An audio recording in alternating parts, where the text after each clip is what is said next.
Sir आपको क्या लगता है यहाँ पे चुनाव चल रहा है, ये इम्तियाज जलील साहब है, खैरे साहब है, बुमरे साहब है, ये चुनाव के रिंगन में यहाँ पे, तो आपको क्या लगता है कौन चुन के आएगा यहाँ पे? यहाँ पे जनता को जो है तो पढ़ा लिखा और जो विकास करेगा वो खासदार होना, और वो खासदार इम्तियाज जलील है। ये दारू बेचने वाले और कलापा चलाने वाले, इनको पब्लिक लाइक नहीं कर रही। और यहाँ औरंगाबाद में हमारे पूरे इम्तियाज जलील की हवा चालू है, और इंशाल्लाह इम्तियाज जलील साहब इस बार भारी मतों से चुन के आएंगे। बस मेरा बोलना ये है। धन्यवाद।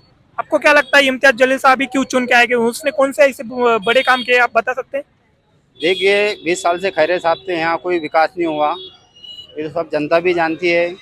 और जो विकास साहब सबको लेके चल रहे, हर समाज को लेके चल रहे, एक अच्छा काम कर रहे राजनीति में, और पढ़े लिखे हैं, और हर समाज की, हर कास्ट की जो पार्लियामेंट में आवाज़ उठाते, हमें वही लीडर चाहिए। 25 साल खैरे साहब यहाँ पे सांसद थे, खैरे साहब का कोई यहाँ पे दिखा नहीं रहेगा आपको विकास वगैरह? नहीं, हमें कोई विकास नहीं दिखा उनका, कोई विकास नहीं दिखा। हम इम्तियाज जलील साहब के साथ जाएंगे। आपको क्या लगता है चाचा कौन चुन के आएगा यहाँ पे? इम्तियाज जलील साहब। खैरे साहब नहीं आएंगे, बुमरे साहब। बुमरे साहब भी है यहाँ। उनका अच्छा वो थोड़ी है साहब, यहाँ औरंगाबाद है ये औरंगाबाद है। औरंगाबाद के अंदर आप भी यहाँ रहते, आपको मालूम है कौन क्या है, किसका क्या है।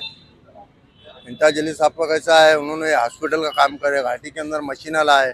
देखिए आप भी देख रहे हैं ना, एयरपोर्ट बना है, और क्या बनेंगे। और आपको क्या लगता है इम्तियाज जलील साहब चुन के आने के बाद वो ऐसे कौन से शहर के बड़े मुद्दे, जो बड़े प्रश्न की वो हल होना चाहिए? हर पूरा महाराष्ट्र के करेंगे ना, महाराष्ट्र में एक ही मुसलमान खड़ा हुआ है, बस पूरा महाराष्ट्र के करेंगे ना, कुछ ना कुछ तो करेंगे ना। इधर का ये जिले के लिए जो काम करेंगे वो इम्तियाज जलील साहब ही है।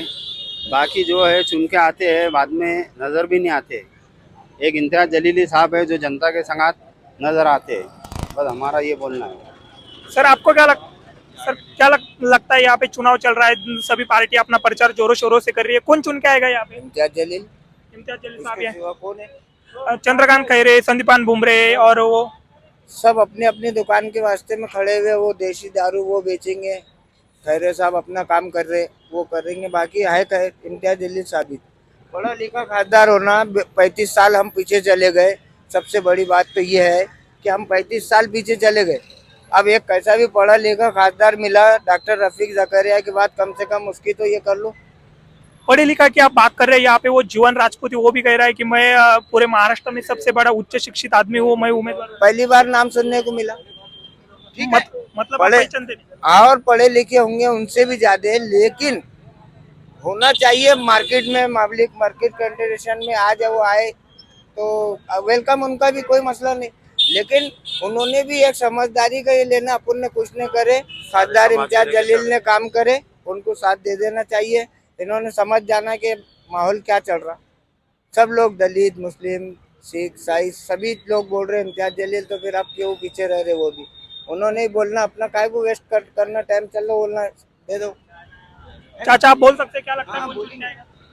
इम्तियाज जलील, ये इम्तियाज जलील साहब जो है तो सारे समाज को लेके चल रहे हैं, और अच्छे पढ़े लिखे आ रहे हैं, और काम बहुत है। अभी बुक छपा है उन्होंने, बुक में पूरे काम गिन लो आप। आदर्श घोटाले वाले 65,000 लोगों का केस लड़ रहे हैं, अभी केस लड़ रहे हैं 65,000 लोगों का। अब 65,000 वालों को आप जाके बोलेंगे 50,000 भी दिए तो फिरते नहीं हो। जो बैंक में घोटाला हुआ था उसका 50,000 के आते बिकेंगे ना, हमारे 50 लाख रुपए का घोटाला जो है हम पूरा करेंगे। एक मराठा लाख मराठा, बाकी हम उनको उनको उनको 3 बार सलाम करते। जरांगे पाटिल, जरांगे पाटिल आज जरांगे पाटिल ने तो कहा है कि इस चुनाव में मेरा किसी भी उम्मीदवार जो है उस कैंडिडेट को ना सपोर्ट है ना उसके अपक्ष में। उनको पता था सपोर्ट का नहीं रहता, ये ऐसा खुल के सपोर्ट नहीं कर सकते। वो इसलिए ये कर सकते कि आने वाले कल में ये मराठा समाज, एक मराठा लाख मराठा का मतलब क्या है?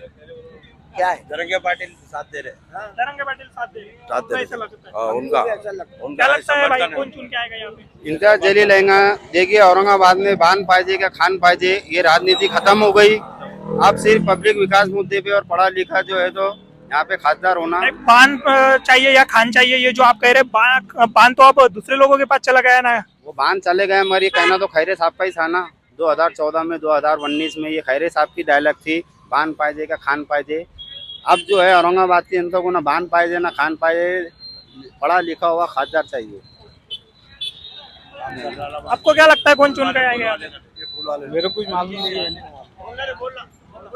मैं अपने को नहीं मालूम, इनको मालूम।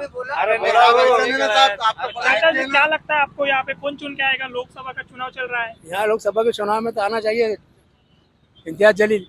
सब लोग यहाँ पे हम पैठन गेट के वहां से गेट से यहाँ तक आ रहे हैं, सभी यो जो दुकान लोगों की उससे प्रतिक्रिया ले रहे, सब बोल रहे कि इम्तियाज जलील आएगा। इम्तियाज जलील साहब ने ऐसे कौन से काम किए पिछले 5 साल में कि आपको लगता है कि वही खासदार होनी चाहिए? 400 बेडों का सबसे बड़ा हॉस्पिटल। उन्होंने बहुत काम किया ना यहाँ पे, इस इम्तियाज जलील ने बहुत काम किया। यहाँ पे आया जब से पार्लियामेंट में आवाज उठाने वाला आदमी बन गया, पढ़ा लिखा एजुकेट आदमी है। दूसरे क्या है, सब जाहिल अनपढ़ लोग खड़े हुए हैं, तो पढ़ा लिखा आदमी है जो पार्लियामेंट में ऐसा आदमी चाहिए जो फाइट कर सके। काम चालू है 400 बेड का।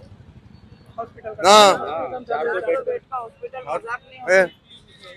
क्या सहूलत होना औरंगाबाद में बताओ? वाले में 1 नंबर हॉस्पिटल रहेंगे। अब ये एक समाज के लिए नहीं बनाए ना, समाज से बनाए, सारी समाजों के लिए बनाया हुआ है। 400 बेड का हॉस्पिटल है। और जो सबसे बड़ी बात कि घाटी के अंदर मैं खुद मेडिकल बोर्ड पे रहा हूँ 5 साल। मैंने ये देखा था वहाँ पर कि एक चीज अवेलेबल नहीं थी, ना सोनोग्राफी होती थी, ना ये होती। आज जाओ तुम, हर चीज का उनके वास्ते में वहाँ पर ये है, सुविधा है, वो हो गई ना, उसको तो मान लो। आप भी कब से कर रहे?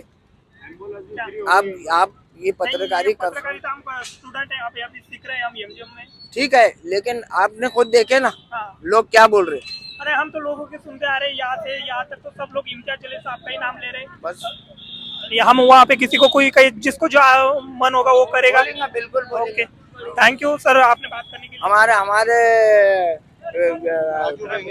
राजू इंगळे भी बोलेंगे। अहो मराठीत बोलतो, इकडे या, मराठीत बोलतो तुमच्या सोबत। अहो मराठीत बोलतो, आमचं चॅनल मराठीत आहे, पण हे लोक इथे हिंदी मराठीत बोलू शकतात। कर रहे भी हो।